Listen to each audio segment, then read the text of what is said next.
Bom dia a todos. Não? Bom dia a todos. Dando continuidade à nossa quarta semana de farmácia hospitalar, a gente vai receber hoje aqui, com muito prazer, a doutora Elaine Capuccio, que é gerente de farmacovigilância da Anvisa, né, a nossa palestrante de hoje. Ela vai falar um pouquinho aí sobre os desafios, né, e monitoramento da farmacovigilância em tempos de pandemia, tá? Falar um pouquinho aqui do currículo da doutora, né? A doutora, ela é gerente, né, na Anvisa, como eu já falei, ela é farmacêutica pela Universidade Federal de Ouro Preto, mestre e doutora de Ciências Farmacêuticas pela Faculdade de Ouro Preto, de Ribeirão Preto, da USP. Ela também fez MBA em Marketing também pela USP, tá? E ela é professora do Departamento de Farmácia das Ciências e Saúde da Universidade de Brasília, né, e bem interessante, né, que ela também criou lá a disciplina de gestão de qualidade em saúde, né, baseada em valor, né, super interessante, e também implementou o primeiro comitê de segurança do paciente no Brasil em 2007, né, então ela já trabalha aí também com segurança do paciente há bastante tempo, né, bem legal, né. Então, dessa forma, né, eu deixo vocês com a nossa palestrante de hoje, a doutora Elaine. Bom dia, Letícia, bom dia a todos que nos ouvem. Eu quero agradecer pelo convite, agradecer ao ProSaúde, parabenizar pelo evento, né? Já é a quarta semana de farmácia hospitalar, uma paixão eterna, né? Que é a farmácia hospitalar para mim. Eu já fui, como a Letícia colocou, né? Farmacovigilância de beira de leito, já trabalhei em farmácia hospitalar. Então, e o quanto isso tem relação com o tema que a gente vai falar hoje, né? O quanto os farmacêuticos hospitalares, eles são importantes na farmacovigilância, né? Não é à toa que o projeto Hospitais Sentinela, ele foi criado justamente em hospitais, né, para monitoramento dos produtos aprovados pela Anvisa, porque é onde a gente pode ter informações mais qualificadas, dados, né, mais informações sobre os eventos adversos, por exemplo, com acesso aos prontuários, né? Então, é assim que a gente vai qualificando a informação que chega aqui para a Anvisa. Eu vou compartilhar com vocês uma apresentação para que a gente possa nortear um pouquinho a nossa conversa, para falar sobre os desafios, né, de fazer farmacovigilância na pandemia, que não são poucos, né? Então, primeiro falar por que farmacovigilância, né? Porque no pré-registro, na pré-autorização de uso emergencial, que foi uma categoria nova de regulação que aconteceu no Brasil e no mundo para produtos para Covid-19, nós temos amostras menores, né, mais homogêneas, tem, né, exclusão de várias pessoas, por exemplo, com comorbidades, gestantes, crianças, normalmente não estão nesses primeiros grupos de estudo dos produtos, né?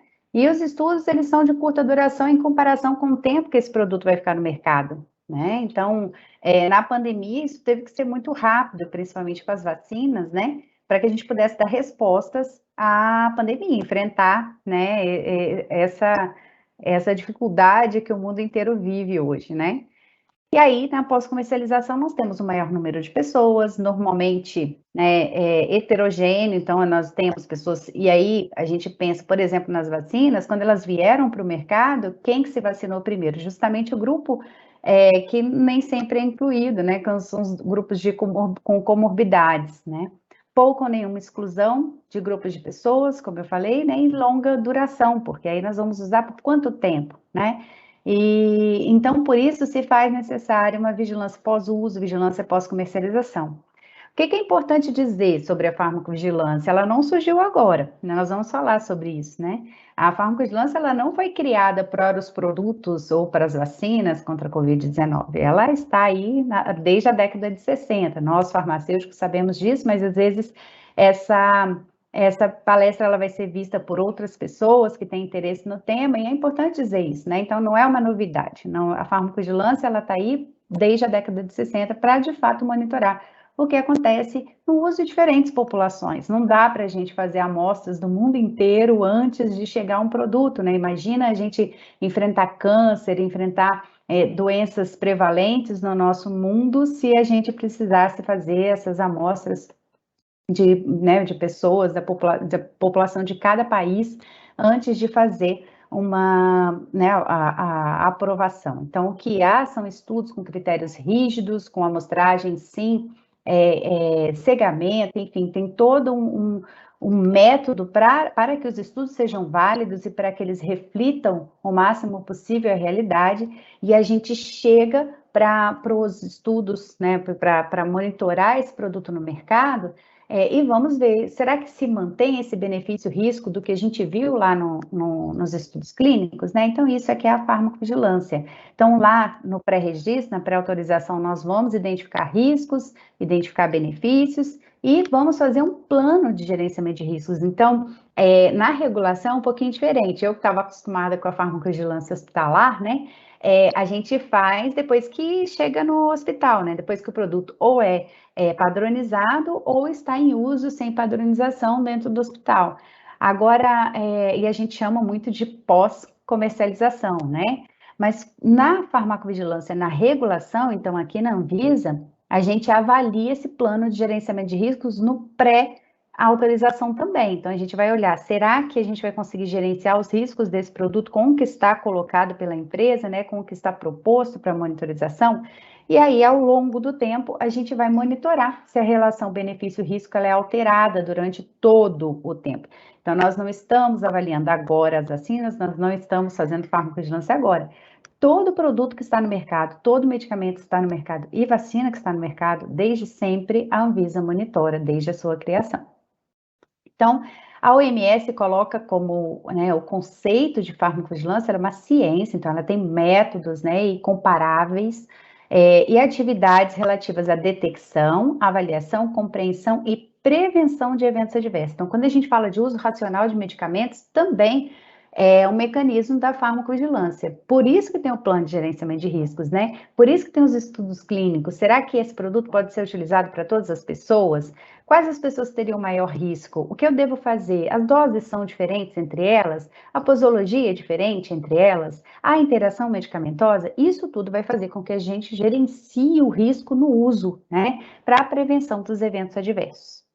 Então, vamos falar um pouquinho do tema dessa palestra, né? Os desafios da pandemia. É uma doença nova, né? E mesmo que a gente cada vez conheça mais, vão surgindo efeitos, igual agora, muitas pessoas falando que a Ômicron é uma variante mais leve, que só causa sintomas mais leves, que não é tão grave, mas já está se mostrando, por exemplo, algum déficit cognitivo em pessoas que tiveram só sintomas leves também, né? Então, só que isso a gente vai conhecendo ao longo do processo da doença, né? Então, os estudos eles foram mais rápidos, porque já se utilizou de plataformas que já se conhecia também, né, com sobreposição de fases, não são vacinas que não foram estudadas, por exemplo, os medicamentos também foram estudados, todos os produtos que hoje autorizados pela Anvisa tiveram estudos, né? Mas mesmo assim, essas duas informações juntas aumentam as incertezas, que eu falei, é o tempo de acompanhamento, né?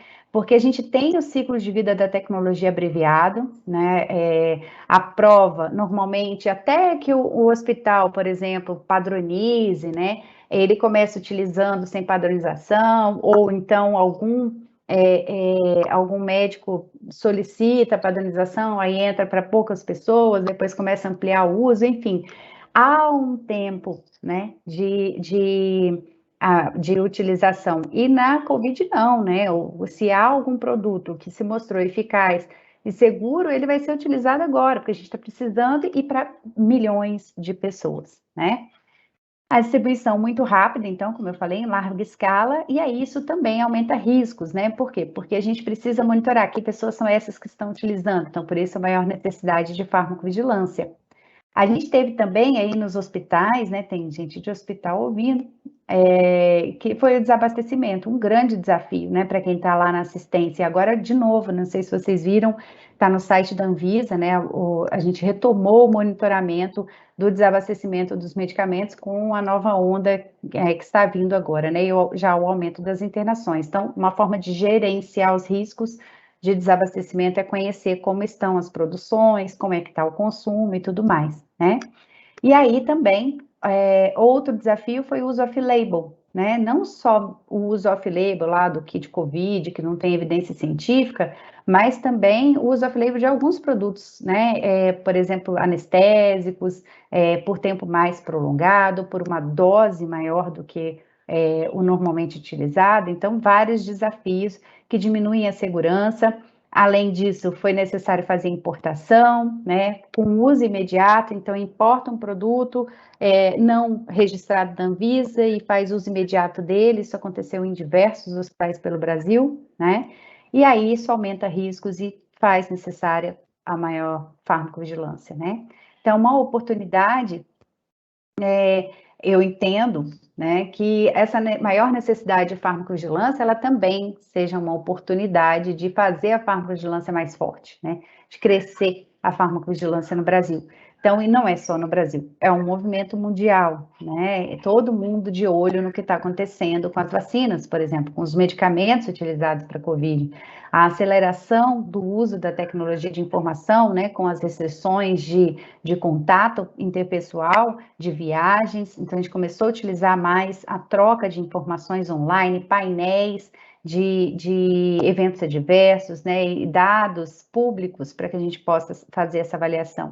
A população também está mais interessada em falar sobre eventos adversos e há uma disseminação, né, da comunicação em saúde, claro que às vezes, né, com fake news, mas há esse interesse em falar sobre o assunto, né? Então, isso a gente entende que vai fortalecer e está fortalecendo. A gente, nesse primeiro ano de monitoramento das vacinas, a gente já tem resultados bastante expressivos do quanto o cidadão, por exemplo, começou a notificar, né? Então, comparando com o período pré-pandemia, com 2019, a gente tem um aumento né, da participação do cidadão na notificação para a Anvisa de 3.300%. Né? Então, mostra os médicos também em mais de 2.500%, né? Os médicos de clínicas privadas, médicos que são autônomos, né? Então, assim, isso aumentou demais, né? Antes a gente tinha muito mais a participação de hospitais e das próprias empresas, né? Então, a gente mostra, vê que é possível, né, que as pessoas entendam os caminhos, inclusive, para fazer a notificação. Então, como que é esse monitoramento na Anvisa? É importante dizer, né, de novo, que a farmacovigilância não é nova. Então, em 48 teve um primeiro relato de eventos adversos com anestésico e éter. Em 1937, óbitos, né, com sulfanilamida e dietileno glicol, óbitos de crianças, inclusive. E foi na década de 60, né, que a farmacovigilância, claro, toda vez que fala, não precisa nem escrever mais, né, todo mundo liga a farmacovigilância talidomida, né, aos eventos adversos com o uso de talidomida, a focomegalia. E foi a partir disso, então, que a Organização Mundial da Saúde começou a discutir tanto registro quanto avaliação pós-comercialização dos produtos, né? E em 78, então, foi criado o Uppsala Monitoring Center, que é o centro colaborador da OMS para monitoramento de medicamentos, e em 99 criou-se a Anvisa. Antes existia farmacovigilância no Ministério da Saúde, dentro da Secretaria de Vigilância Sanitária, né? Então, há, sim, uma avaliação de farmacovigilância prévia também à criação da Anvisa. Mas foi com a criação da agência que uma unidade específica, né, de farmacovigilância foi criada, e em 2001, né, a Anvisa se tornou o Centro Nacional de Farmacovigilância para a Organização Mundial da Saúde. Em 2002, criou o projeto Hospitais Sentinela, como eu falei, né, para trazer mais informações qualificadas para a Anvisa sobre o que está acontecendo com os produtos. Em 2007, teve a portaria interministerial, e isso foi muito importante dentro dos hospitais, porque essa portaria, Ministério da Saúde e MEC, ela era para os hospitais de ensino. E aí falava que para ser um hospital de ensino precisava ter farmacovigilância. É uma forma de desenvolver, não só farmacovigilância em cada hospital, mas também de formar pessoas, porque a gente está falando de hospitais de ensino, de formar novas pessoas que entendam um pouquinho de notificação, ou que já tenham feito alguma notificação na vida. E em 2009, a Anvisa passou a obrigar que toda detentor de registro tivesse farmacovigilância na indústria. Eu vivi isso como farmacovigilância hospitalar, e mudou completamente a forma de lidar com a indústria, né? A gente não conseguia ter um debate qualificado, às vezes, porque às vezes era só o saque, né? Fazer uma reclamação, registrar, quando passou a ter médicos, farmacêuticos dedicados à discussão técnica, inclusive de problemas, por exemplo, como desvio de qualidade. Em 2010, teve a RDC7, a RDC2 de 2010, que trouxeram a necessidade de farmacovigilância, de notificação, né, do farmacêutico à beira do leito, por exemplo, nas UTIs com a RDC7, e a necessidade de notificar os eventos adversos. Em 2020, a RDC 406, ela revoga a 4 de 2009. Por quê? Porque ela vem harmonizar as condutas, as normas de farmacovigilância no Brasil com as regras internacionais do Consórcio Internacional de Agências Reguladoras. Então, hoje a nossa legislação para farmacovigilância no Brasil, ela é uma legislação harmonizada internacionalmente, ela está em nível internacional. Então, como eu coloquei, há 20 anos, né, a Anvisa é colaboradora do Centro Mundial de Monitorização de Medicamentos. Então, esse trabalho, como ele é, né, a gente tem as nossas informações aqui, envia informações, não dados pessoais. Então, os dados pessoais não são enviados para a Organização Mundial da Saúde, nomes, nome de notificador, esses dados não vão para lá. Mas vão, por exemplo, aconteceu com determinado produto, esse tipo de reação, né, a causalidade foi X, e também a gente faz a avaliação do que acontece com outros países. Então, nesse momento pré-registro, isso é muito importante. Claro que durante todo o processo é importante, a gente monitora durante todo o processo, compara os nossos dados com os dados internacionais, mas no pré-registro, então, assim, a gente ainda não tem experiência no Brasil, mas a gente consegue olhar. Então, se vocês acompanharem reuniões de diretoria colegiada, né, que a gente informa sobre uma decisão, por exemplo, para incorporar uma vacina, para registrar a autorização autorização de uso emergencial, a gente faz essa análise dos dados internacionais, né? E é só isso? É só a notificação que compõe, né, essa avaliação? Não, não é só a notificação. No caso da autorização de uso emergencial, ainda tem os sumários executivos de eventos adversos, que vêm eventos adversos graves, não graves, documentados. Hoje, a obrigação para notificação é de eventos adversos graves, né? Então, a notificação chega para a gente dos eventos adversos graves, e os não graves, eles entram nesses dois documentos. No sumário executivo, quando a gente está falando de autorização para uso emergencial e de relatórios periódicos de avaliação benefício e risco também para autorização de uso emergencial, mas também para registro, para todo e qualquer produto, tá, que está registrado. E aí, essas informações de notificação para vacinas COVID, para óbitos, né, de todas as naturezas, suspeitas de, né, com todos os medicamentos. E nós fazemos avaliação diariamente de causalidade. E essas informações nos ajudam a tomar decisão, a identificação de sinais de segurança. Aliados aqui, aliado a relatório internacional. Então, a gente também fica de olho no que está acontecendo fora do país. Às vezes, eles identificaram um tipo de evento adverso que aqui, por ser notificação voluntária, às vezes ainda não chegou para a gente. E isso retroalimenta aquele plano que eu falei para vocês de gerenciamento de risco. O que a gente precisa mudar? Será que esse risco aqui é contornável? Se não for contornável e ele for grave e ele superar os benefícios do produto, ele sai do mercado. Se ele for contornável, né, mitigado, a gente pode fazer o gerenciamento desses riscos, nós vamos pensar em como fazer o gerenciamento desses riscos. Bom, então, a partir de uma notificação, né, a gente pode não ter um evento diretamente relacionado ao produto, então a gente chama de queixa técnica, né, de desvio de qualidade, isso é notificado no Notivisa. E quando atingir o paciente, e aí uma suspeita de reação adversa, então mesmo na suspeita notifique, nós temos o Vigimed para notificação. E aí, no caso das vacinas, a gente ainda tem o ESUS Notifica, que é o sistema preferencial para quem está dentro de um hospital, por exemplo, para quem está dentro de um serviço de saúde para notificação. Esse sistema, ele fica com o Ministério da Saúde. Então, no Vigimed, nós estamos falando que a gente faz análise de causalidade 100% dos eventos adversos relacionados a produtos COVID, vacinas e medicamentos, né? Então, a gerência, ela vai avaliar o Vigimed, né, o que está lá no Vigimed, e essas informações caem lá no Vigibase, que a gente fala, né, que é a base de dados mundial.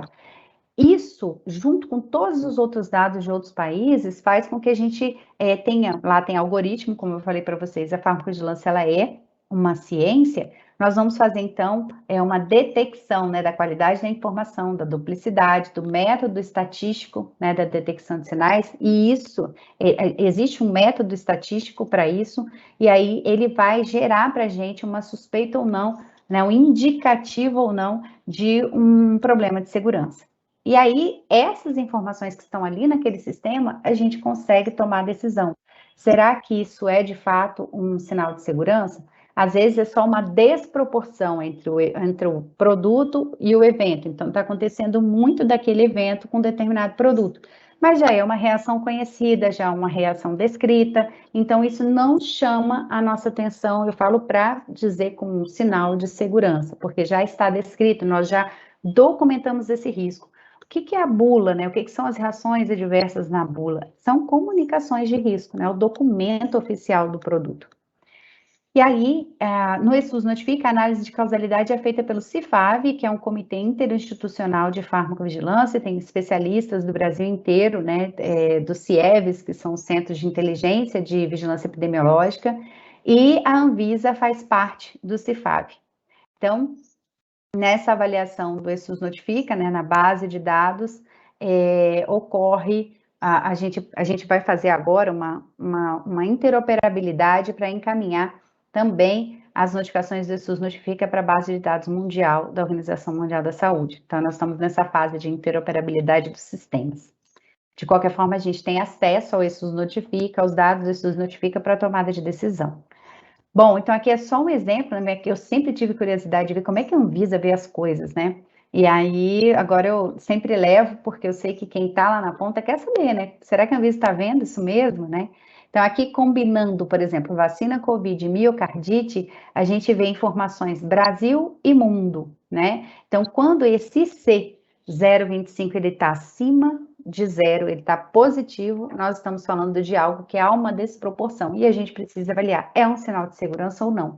Então, logo no início, né, que esse dado é um pouco mais antigo, já mostra que há uma desproporção, sim, entre o evento miocardite e a vacina, né? Então, nós temos que avaliar tantas outras informações. Será que o risco de miocardite, ele é maior com a vacina do que com a doença, né? Então, não, né? Já há estudo comprovando, inclusive, que há 40 eventos de miocardite, pericardite, arritmia cardíaca por milhão de vacinados, enquanto que com a vacina, por exemplo, da Pfizer, é um evento, né, desse tipo por milhão de vacinados. Então, a gente consegue já dizer, por exemplo, com esse dado científico, de que, olha, existe então esse evento, nós vamos incluir em bula, mas ainda os benefícios da vacina superam os riscos. E a gente vai acompanhando esses dados científicos para a tomada de decisão também.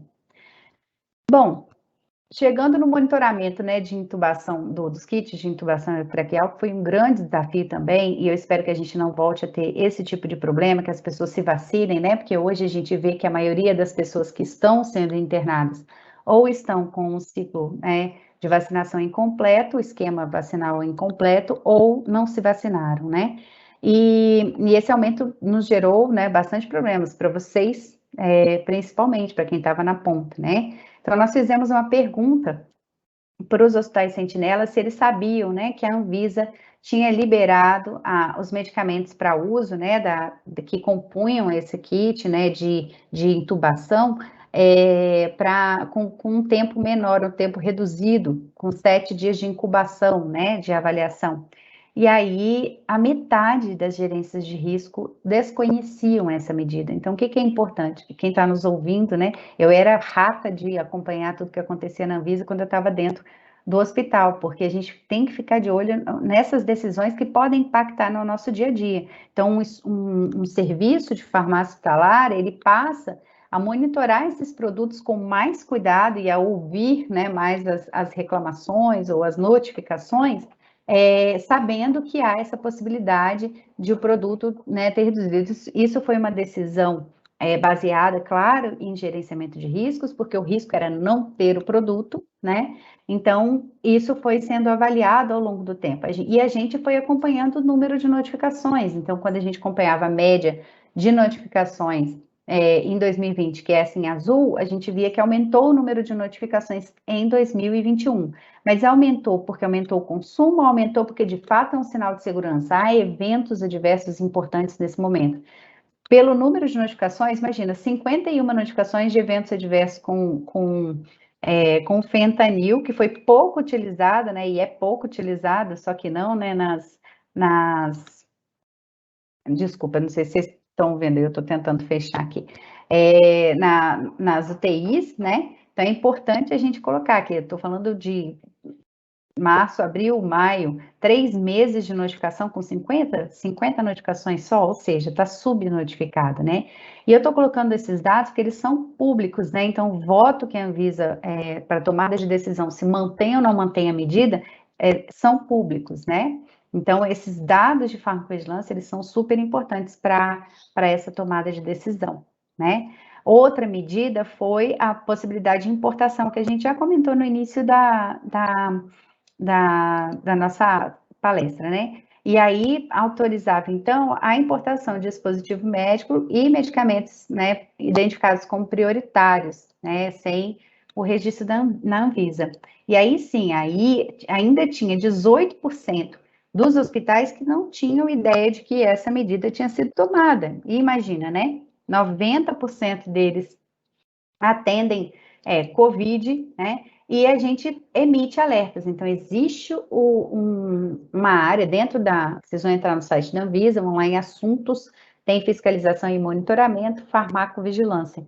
Lá tem uma área só de alertas, né? Então, que alertas estão sendo publicados, né? O que está acontecendo? A gente publicou um alerta que isso poderia aumentar erros de medicação, principalmente porque tinha instruções em outras línguas, né? E aí a gente publica alerta, isso está nas redes sociais da Anvisa, então é importante acompanhar as redes sociais também para que a gente possa estar informado. Eu sei que diário oficial é ruim de ler, né? Então, essas informações estão nas redes sociais da Anvisa também. Outro desafio importante, já partindo para o final da minha apresentação, para dar tempo, né, de ter perguntas, é o monitoramento por uso off-label, né? Então, é importante dizer que a Anvisa, por definição, entende que é um uso não autorizado pela agência reguladora, ou seja, não está em bula ainda, mas não implica que seja incorreto necessariamente. O que é ético é que tenha base em evidência científica, né, essa utilização. Então, o uso off-label, ele corre, sim, por conta e risco do prescritor ou do sistema de saúde, por exemplo, quando é dentro de um protocolo do Ministério da Saúde, né, ou de um protocolo de vacinação. Então, esse monitoramento também ocorre e a gente sabe que teve bastante uso off-label, nós fizemos diversos alertas acerca do uso indiscriminado de medicamentos e tudo mais. E aí, nós tivemos, felizmente, bastante apoio também para isso, né? Isso aqui foi uma carta que as instituições reafirmaram o seu compromisso com a segurança do paciente e a farmacovigilância, e dentre elas, né, a Sociedade Brasileira de Farmácia Hospitalar, mas a Sociedade de Farmácia Clínica, o ISMP, né, a AMIB, a Abramed, a Bent, enfim, a SBA de anestesia, a Rebraensp, Sobrasp. Então, são entidades muito importantes, né, que trabalham com a segurança do paciente e que estavam muito na linha de frente com essa discussão, tanto com o Ministério da Saúde, quanto com a CONAS e CONASEMS, quanto ao desabastecimento, à segurança do paciente nos hospitais, né? E aí, nós também fizemos algumas modificações. Então, eu não consigo achar onde é que eu tenho que notificar no site da Anvisa. Então, colocamos o banner, criamos aqui, se vocês escanearem agora o QR Code, né, vocês vão ter vocês vão chegar à ficha de notificação, então isso é uma novidade também, né, a hora que faz esse escaneio, vocês conseguem abrir a ficha de notificação, que agora também é mais amigável para utilizar no celular, né, então isso são medidas que vão auxiliando as pessoas a fazer a notificação. E também tornamos um pouco mais claro a comunicação, né, dentro do site, num banner fixo, que fica ali falando, olha, reação adversa, então notifique aqui, né? Então, são informações importantes que as pessoas, às vezes, não encontram, né? São leigos, não conseguem entender que Vigimed, por exemplo, é o sistema de notificação para a Anvisa. Então, outra coisa importante que os farmacêuticos podem usar, os farmacêuticos hospitalares, é, por exemplo, numa análise para padronização de medicamentos, é um painel de notificações de farmacovigilância que a gente tem. Você faz o filtro aqui pelo prazo e pelo tempo e por princípios ativos do número de notificações que chegam aqui para a gente, quais as consequências. Isso segundo o notificador. Então, é importante dizer isso, né? Depois desses dados aqui é que a gente vai fazer análise de causalidade e vai definir se de fato está ou não relacionado ao produto. Né? Isso é um painel que foi muito elogiado, inclusive, por Uppsala Monitoring Center, e a gente tem auxiliado né, o Centro Mundial de Farmacovigilância na produção dos painéis para outros países. E aí, por fim, falamos, né, de tudo, desde o cidadão vacinado, ou que tomou medicamento, até chegar aos dados na base de dados mundial. Nós vamos ter, então, a identificação, né, de sinais de segurança, e aí nós vamos fazer medidas regulatórias se for necessário. Então, por exemplo, a inclusão de eventos adversos em bula, a restrição de uso, por exemplo, em determinados públicos, por uso off-label, né, incluir em bula, fazer alerta para que as pessoas possam não somente notificar, mas também a nossa preocupação, né, que sejam identificados eventos adversos e tratados, porque as miocardites, por exemplo, que acontecem, elas podem ser tratadas com medicamentos e os pacientes recuperados, né? A alteração de bula, né, como eu coloquei, a gente fez várias ao longo desse tempo. Por que esse monte com as vacinas? Porque a gente está o mundo inteiro olhando para os mesmos produtos ao mesmo tempo. Então, a chance da gente encontrar os eventos adversos raríssimos, né, é muito maior, né? Fizemos a primeira campanha de farmacovigilância da história da Anvisa. Esse material está todo no site e nas redes sociais da Anvisa também. O que se espera, então, da farmacovigilância, né? Pensando nos desafios, diálogo, está aqui em eventos como esse, é muito importante dizer como é que a gente faz, porque eu entendo que a notificação, ela só vai, as pessoas só confiam no processo de notificação se elas acreditam que o que eu estou escrevendo está sendo visto, né? Igual quando você faz uma reclamação e a pessoa não responde, né? Então, é importante que a gente tenha essa comunicação. A informação qualificada sobre a segurança dos medicamentos na população brasileira. Então, quando a gente traz a farmacovigilância mais forte, a gente tem mais informações sobre o uso no Brasil. E aí eu falei num ponto muito importante, quando a gente está no hospital, a gente fica assim, será que a Anvisa está vendo? A Anvisa não me responde uma, né? E eu vou falar que é humanamente impossível, porque a nossa equipe é muito pequena, para fazer um retorno pontual, né?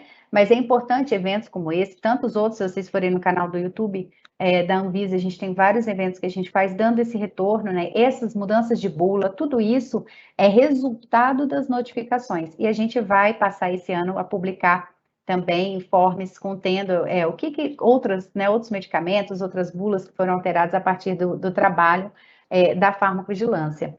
Avaliar sempre o benefício e o risco do medicamento e melhorar o resultado do uso do produto, porque lembra que retroalimenta lá o plano de gerenciamento de riscos, então a gente tem que promover, né, a prevenção dos eventos adversos, promover a segurança do paciente no uso de medicamentos. E nós temos várias perspectivas, né, desses dados abertos de farmacovigilância cada vez mais qualificados, né, esse painel com relatórios de periódico de avaliação benefício-risco, que hoje é um documento que vocês ainda não veem, né? A gente já tem o painel das notificações. A gente criou um painel interno esse ano, no ano passado, né, para avaliação, fazer mais inspeções em farmacovigilância nas indústrias farmacêuticas, promover essa interoperabilidade dos sistemas, né? Fazer informes periódicos de farmacovigilância, né? A gente ter o Sistema Nacional de Farmacovigilância. Então, agradeço imensamente por essa oportunidade de falar desses desafios, mas também de tudo que a gente pensa em colocar em prática, e fico à disposição para as perguntas de vocês.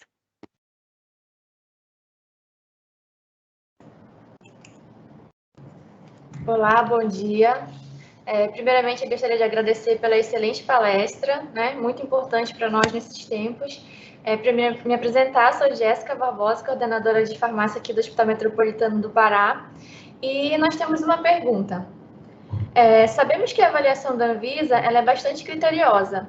A morosidade de pareceres e aprovações do CEP, CONEP e Anvisa podem atrasar ou até mesmo inviabilizar estudos no Brasil. Como podemos incentivar estudos clínicos e aumento de centros de pesquisa no Brasil? É uma pergunta anônima. A pesquisa clínica ela não é minha área, né? Eu já fico no pós-comercialização, mas a Anvisa tem feito diversas iniciativas, né, para reduzir esse tempo de avaliação, por exemplo, pela própria Anvisa. Então, lá no site tem essas iniciativas, os prazos têm reduzido, né? E é importante dizer que, de fato, não depende só da Anvisa, né? Há todo um sistema a se organizar para isso, né? Então, é importante, eu acho que, assim, a gente discutindo, né, pesquisa, é importante a gente formar pessoas. Eu, como professora, preciso falar sobre isso, né? A gente ainda tem a pesquisa clínica pouco conhecida entre os profissionais, entre os estudantes, então a gente precisa fazer mais pesquisas aplicadas dentro das instituições, e eu tenho esse viés de hospital, né? Para que a gente incentive também que haja mão de obra qualificada, né? E aí a gente possa, então, promover mais e mais pesquisas com melhores resultados. Nós temos mais uma perguntinha que a doutora já até respondeu, mas como evitar as fake news recorrentes sobre o trabalho da Anvisa? Eu vou citar a Natália Pasternak, né, que disse que a gente não deve discutir com quem faz fake news, né, a gente deve promover a informação qualificada, né, porque quem quer fazer, ela usa o dado, distorce o dado da forma que quiser para fazer uma fake news. Então, o que é importante? É importante a gente sempre deixar as informações transparentes, né, a gente sempre comunicar adequadamente o que está sendo feito. Então, a Anvisa ontem, né, nós comemoramos 17 de janeiro, né, desde aquela reunião histórica, né, que todo mundo parou num domingo para assistir uma reunião de diretoria colegiada da Anvisa, né, algo inédito, todo mundo transmitindo também, a imprensa, a população em geral ouvindo tantos termos técnicos, né, então a Anvisa faz essas reuniões públicas justamente para publicizar as razões pelas quais ela aprova ou não aprova um produto, né, principalmente na Covid-19. E tudo isso é documentado e está no site da Anvisa. As redes sociais comunicam, né? Então é importante que a gente deixe registrado o que está acontecendo, né? Então, quais são os dados que de fato acontecem. E é assim, a gente vai combatendo as fake news com informação verdadeira e transparência. Doutora, eu gostaria de agradecer mais uma vez pela sua palestra, um tema realmente muito importante. Nós que vivemos a farmácia hospitalar sabemos quão importante é a farmacovigilância, né, e o papel do farmacêutico nesse cenário, nesse contexto todo de pandemia. Muito obrigada, doutora Letícia. Letícia, está nos ouvindo? Enquanto a Letícia entra, eu te agradeço, Jéssica, agradeço as pessoas que perguntaram e fico sempre à disposição. Também podem me puxar lá pelas redes sociais, que a gente troca figurinhas. Que ótimo, muito realmente foi uma ótima palestra, eu acho que esclareceu muitas coisas, eu acho assim interessante a gente mostrar realmente o trabalho da Anvisa, né? Como a gente viu ontem com o Gustavo, né? É interessante mostrar que o trabalho da Anvisa não começa no pós, né? Quando o medicamento já está lá, indo ser administrado para o paciente, né? É todo um trabalho que vem antes, né? Da farmacovigilância, né? Ali na pesquisa clínica do medicamento, já tem um trabalho ali, né, onde o profissional, onde a farmacovigilância, né, está trabalhando, né, isso que as pessoas precisam entender como é grandioso, né, realmente essa parte, né. É só fazer só mais uma perguntinha, já que eu acho que vendo que a gente ainda tem um tempinho, né, doutora Elaine, como é que funciona essa questão, principalmente nesse tempo de pandemia? Você falou um pouquinho aí sobre a questão das drogas off-label, né? Foi utilizado tanto nesse momento, né? Como que foi essa vigilância, né? Como que vocês procurar informar as pessoas relacionado quais as drogas poderiam ser usadas, quais não poderiam, ter o adendo na bula, não tem o adendo na bula, como é que ficou esse trabalho? Nós fizemos alertas, né, sobre o uso indiscriminado de medicamentos, ou sobre se ele tinha registro ou não tinha registro para aquele tipo de indicação, mas também fizemos eventos. Eu estou vendo que tem uma pergunta aqui, que pergunta sobre como fazer treinamento, né? Vai no YouTube da Anvisa, joga farmacovigilância lá, tem muitos eventos que nós fizemos ano passado, inclusive, falando muito sobre isso, estimulando com que, principalmente os hospitais que utilizavam mais esses produtos, ou que as pessoas chegavam com reações do uso off-label ambulatorial ou mesmo por automedicação, né?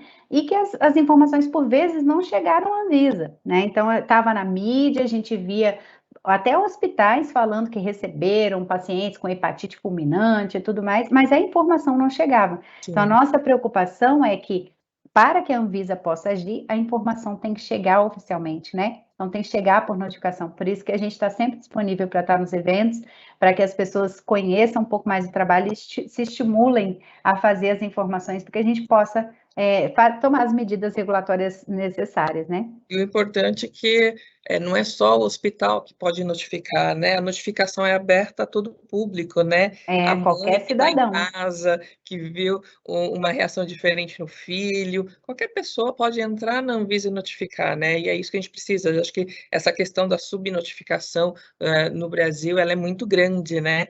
E aí a gente tem que estar realmente fomentando as pessoas, né? A gente fazer a nossa parte enquanto profissional de saúde, né? Fazer o nosso monitoramento e ajudar a Anvisa, né, colher esses dados, mas também informar as pessoas, né, que qualquer pessoa hoje pode fazer uma notificação relacionada a alguma divergência que ela encontrou ali na hora da administração do medicamento. Acho que isso é muito importante, né, doutora? Exatamente. Tá joia. Doutora, quero agradecer aqui mais uma vez, agradecer a senhora pelo tempo cedido, né, em estar trazendo informação aqui para a gente trabalhar nossa quarta semana de farmácia hospitalar. Muito obrigada. Obrigada, Jéssica, uma das nossas farmacêuticas da rede, aí também trazendo aí as suas perguntas, mediando aí um pouquinho aí esse debate, tá? E sugerir, né, que todos amanhã continuem nos acompanhando, que ainda a gente vai ter aí ainda muitas palestras daqui até sexta-feira. Amanhã a gente vai ter um encontro com a Lívia Maria, que é a farmacêutica do Hospital do Sírio-Libanês. Ela vai falar um pouquinho desse encontro da farmácia clínica com o gerenciamento dos medicamentos e vai ter muita informação boa aí o resto da semana. Muito obrigada a todos e até amanhã. Obrigada, tchau, tchau.